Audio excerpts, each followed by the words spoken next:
All right, it's show and tell time. This one's the one that came out of it, and it's got a big rip right there, and one on the other side, and it's missing. Oh no, it's still got there. So that one's for sure dead, and it's not too bad to put on. Let me show you. The worst part's right here. It's got a little lip right there. Once you get it past that lip, it slides right into place, no big deal.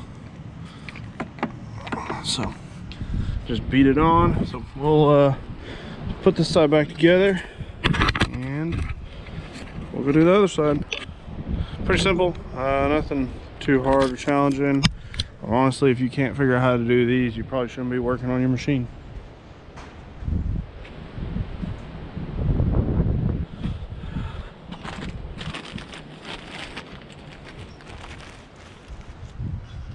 All right, I'm gonna leave that. Let's see here. Still needs to be adjusted, but I'm gonna adjust all that when we get it running. Since it's running it all the way down.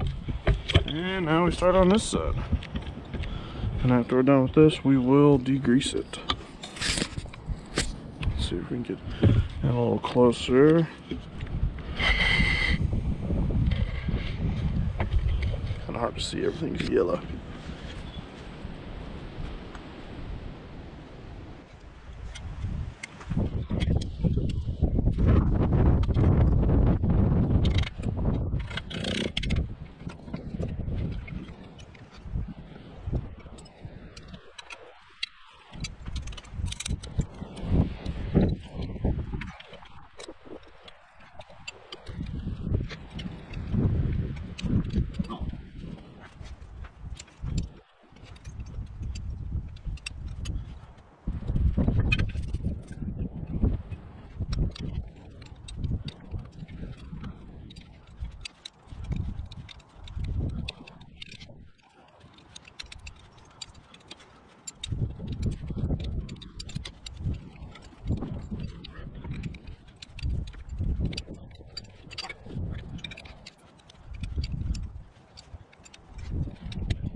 Alright, I'm going to try to work this one around with the pick, see if I get past that lip a little easier this time. Okay, yeah, that worked way better. Just worked the outside ring around with that pick. Worked real good.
All right, that gets those.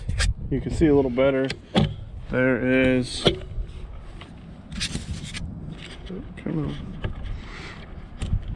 Well, this is the access port for the pump, so you can get in there, you can actually put a gauge on it. That's where that brass tube goes, and see if the pump's pumping right. I could have done that and it probably would have told me exactly what I'm pretty sure I already know, which is the pump's not pumping or it wasn't getting fluid. Over here, that's the bottom where that rod goes through. That has a needle bearing under there. This is technically right about here is technically where that screen is, and there's no way to access it. I really wish there was some sort of a plate or casting here. You can pull it off, check the screen, clean it, put it back in, but there's not.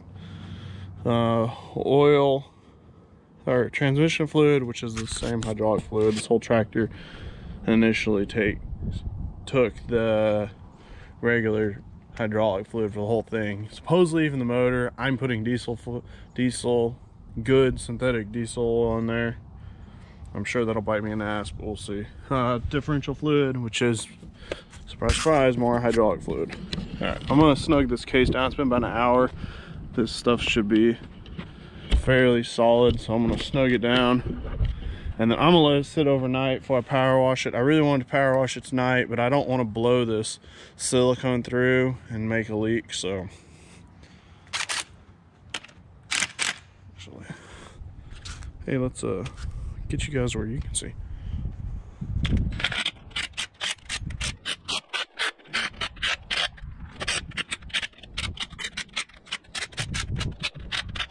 Yeah, that's torque for that. Don't ask me what the torque spec is, because I'll tell you about 7 Ogadogas.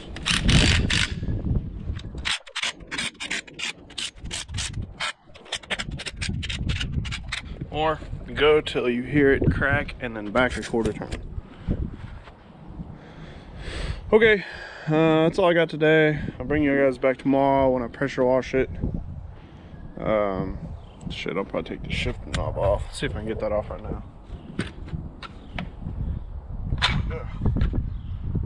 Oh, Lord almighty.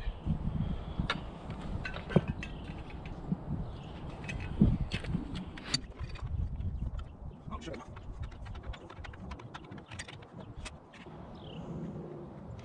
This thing's had a better life too. I've got another one of this thing. I'm gonna leave this on because I don't want to paint over the new one. Paint on the rubber a lot of times ruins it, especially oil base.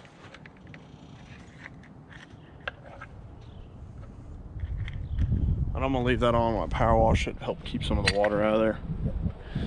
All right, guys, we'll see you when we see you. All right, I'm back out here. I power washed this twice, 2 or 3 times. Degreased it really good, the best I could. Went ahead and sprayed yellow.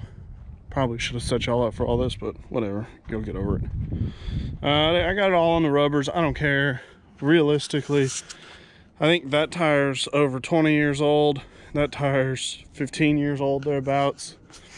If I start getting some jobs with this bad boy, I'll replace the rubbers. They're about 300 bucks a tire. So definitely changed the color of it quite a bit. And I didn't go too detailed. Like I said, it's more of a spray and go. I'm not too worried. I didn't do, some overspray, but I didn't do the pump assembly or the inside. I think I'm just gonna take some grease or some heavy oil and coat it and be done. It makes things, if I ever have to rebuild this again, it makes things more of a pain in the ass to clean with paint on it. Probably wouldn't hurt to do it, but I'm not doing it. This surface sealing doesn't care. I'll wire wheel it when I'm done, when I'm put that top half back, but it doesn't matter. I got paint on that. That's just the steering column. There's no fluids other than water that you're trying to keep out of there, and it does have a drain at the very bottom, so if there is any water gets in there, it goes to the bottom. So I'm not too worried about that at all, but it's pretty dramatic. You can see the color difference between the canopy it's sitting over there and the new color. And I think this is the wrong color. I think it was supposed to be like an industrial yellow, but I don't give a shit. This bitch gonna glow in the dark when I'm done. So that's done. Blah blah blah. It's kind of cold today. It's in the 40s, 50s, which for a lot of states isn't really cold, but for here, it's coldish. So this paint's gonna take like 3 weeks to dry if I leave it like this. So I'm gonna throw a plastic over it and put a little heater in there and see if I can melt some plastic to my rear end. Stupid camera. Not much else in the front of the tractor that I've done. I did get the torque converter back. They're the ones that rebuilt it. Pretty affordable. They said nothing insane in there, so they just rebuilt it and went ahead and painted it. They did give me this back, which is the, ugh, what a mess. Someone come clean my shop for me. Flex plate, and they said you definitely need to fix it. There is cracks in it. There's like 4 more if I can find them. So there's a crack right there. It goes right there. This one's already separated. Oh, there's this one's already separated. This one's, oh, there it goes. Not really tore it. That one's already separated. So I've ordered another one. Someone was in this. They had paint pen markings all over it. And I highly doubt they aligned this correctly. This has probably 10 to 15 thousandths of play between the bolts. And so, according to the manual, if you don't line it up dead nuts perfect, this happens. So, if I had some more time, what I would have done is I would have gone to a machine shop. I got some buddies that can do this, and I would have cut this out of probably 1/4 inch aluminum or 1/2 inch aluminum, made some smaller spacers, and gone that route. But I don't really have that time, so $100, I'll have it Monday. Give me a new one on here. I'll make sure to line it up. There is a ring on the manual that shows that it goes like a stiffener ring, which I think is another 14 gauge or 20 gauge ring that goes on here that was not on here. So that may have been the cause too. I may try to make one last minute because it doesn't really need to be too perfect. It's just a stiffener ring. I mean, you want to get it as close as you can to keep it from getting out of balance, but as far as square and shit like that, doesn't matter. Like they says, they call it a stiffener ring, and I'm assuming it does exactly what the name says, which is stiffens it up and keeps the bolts, spreads out the force. So I'm gonna go ahead and throw before we lose the daylight, because I got about 45 minutes daylight left. Got you guys staring at the ground again. I'm gonna go tarp that off, heat that up. If I can keep that 60 to 70 degrees all night, it should be dry to the touch tomorrow. Dude, I'm fucking destroying this camera, fucking shit. So, what do you think, horse? Yeah? You like that idea? No? You don't give a shit? You don't care? You just want some more feed? Yeah, you want some more feed? Good horse. Alright, well, I will see you on the next one. Stay greasy.